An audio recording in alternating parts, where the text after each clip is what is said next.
student of Pratap Singh Hindu Girls Inter College. My topic is DNA replication. सभी जीवों का genetic material DNA होता है।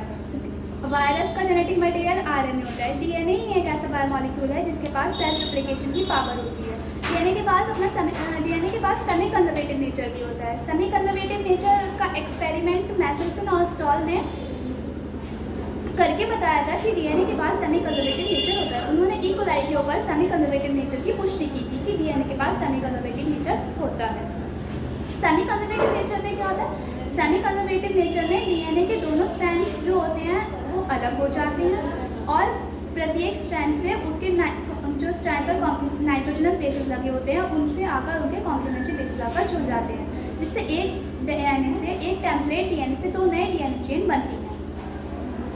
DNA का रेप्लिकेशन सेल साइकिल की एस फेज में होता है क्योंकि उसी टाइम सेल डिवीज़न होता है और सेल डिवीज़न के टाइम पे ही डीएनए का रेप्लिकेशन इसलिए हो रहा है ताकि जेनेटिक मटेरियल एक सेल से दूसरी सेल में ट्रांसफर होता रहे, ताकि पेरेंट्स से प्रोजेनी तक डीएनए का जेनेटिक मटेरियल ट्रांसफर हो सके।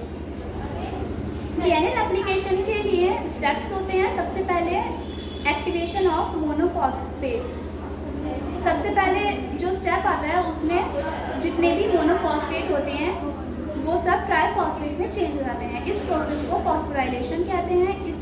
ये फॉस्फोराइलेशन जो प्रोसेस होती है वो फॉस्फोराइलेज एंजाइम के जरिए होती है कंप्लीट। सेकेंड स्टेप होता है डीएनए का रेप्लिकेशन सभी जगहों पे से स्टार्ट नहीं हो जाता। किसी भी जगह से डीएनए का रेप्लिकेशन स्टार्ट नहीं हो जाता। कुछ विशिष्ट स्थान होते हैं जहाँ से डीएनए का रेप्लिकेशन स्टार्ट होता है। जहाँ से डीएनए का रेप्लिकेशन स्टार्ट होता है उस पॉइंट को कहते हैं ओरिजिन, और जहाँ हो रहा होता है उसको कहते हैं रेप्लिकॉन। ओरिजिन पर एक एंजाइम होता है हेलिकेज। हेलिकेज एंजाइम ओरिजिन पर जाकर बाइंड हो जाता है जो डीएनए के दोनों स्ट्रैंड्स के पर लगे हुए नाइट्रोजन बेसिस के बीच के हाइड्रोजन बॉन्ड को तोड़कर डीएनए के दोनों स्ट्रैंड्स को अलग अलग कर देता है।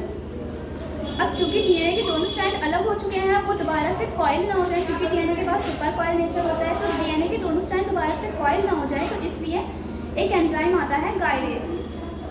गायरेज क्या करता है? गायरेज डीएनए के सुपर कॉइल नेचर को डिक्रीज करता है। अगर सुपर कॉइल नेचर डिक्रीज नहीं होगा तो हेलिकेज ने जो काम किया है वो खराब हो जाएगा, इसलिए गायरेज आता है जो डीएनए के सुपर कॉइल नेचर को डिक्रीज करता है। फिर अब डीएनए के दोनों स्ट्रैंड अलग हो चुके हैं और गायरेज ने भी अपना काम कर दिया है, तो एक फॉक बनती है, एक फॉक शेप बन जाती है जिसे रेप्लिकेंट फॉक कहते हैं।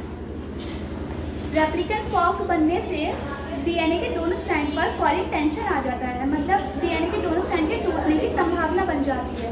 तो ताकि डीएनए के दोनों स्ट्रैंड स्टेबल रहें, टूटे नहीं, तो इसलिए उन पर कोई प्रोटीन बाइंड होती है। उन प्रोटीन का नाम होता है SSB protein, single stranded binding protein. ये डीएनए के दोनों स्ट्रैंड्स को स्टेबिलिटी देती है ताकि वो टूटे नहीं। इसके बाद आता है सबसे important enzyme DNA polymerase. DNA polymerase सिर्फ 5' की दिशा में ही नई डीएनए चेन का सिंथेसाइज करता है। डीएनए पॉलीमरेज को काम करने के लिए प्राइमर की ज़रूरत होती है। क्योंकि डीएनए के दोनों स्ट्रैंड जो होते हैं उनकी पोलैरिटी एंटी पैरेलल होती है, तो इसलिए एक स्ट्रैंड जो होती है वो 5 to 3 की दिशा में होगी और दूसरी जो होगी वो 3 to 5। तो 3 to 5 वाली कर दो, 5 to 3 की दिशा में आरएनए प्राइमर जुड़ जाएंगे और वो जो नई डीएनए चेन का सिंथेसाइज होगा वो रेप्लिकेशन फॉक की ओर होगा।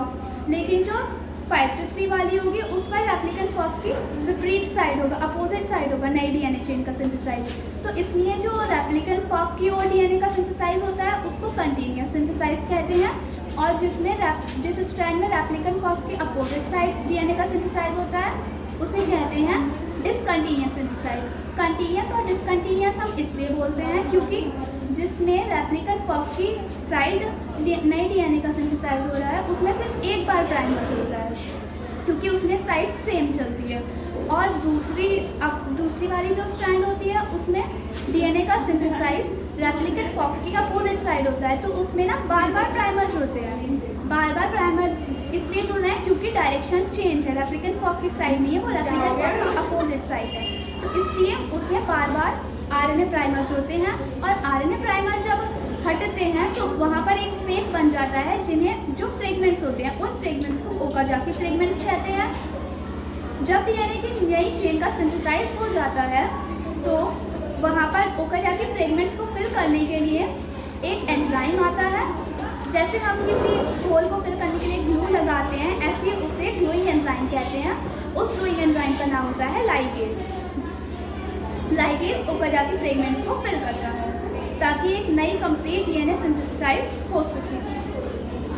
अब जितने भी ट्राइफॉस्फेट थे, अब डीएनए की नई चेन बन जाती है। जितने भी ट्राइफॉस्फेट होते हैं वो सारे मोनोफॉस्फेट में चेंज हो जाते हैं और डीएनए की एक टेम्पलेट स्ट्रैंड से 2 नए डीएनए सिंथेसाइज हो जाते हैं और डीएनए का रेप्लिकेशन हो जाता है। और इसी प्रकार सेल डिवीज़न से जैसे एक सेल 2 सेल्स में डिवाइड होती हैं, तो दोनों सेल्स में जेनेटिक मटेरियल का ट्रांसफ़र डीएनए रेप्लिकेशन की वजह से ही हो पाता है। अगर डीएनए रेप्लिकेशन नहीं होगा तो जेनेटिक मटेरियल ट्रांसफ़र नहीं हो पाएगा। इसलिए डीएनए रेप्लिकेशन होना ज़रूरी होता है ताकि genetic material parent to progeny transfer हो सके। Thank you.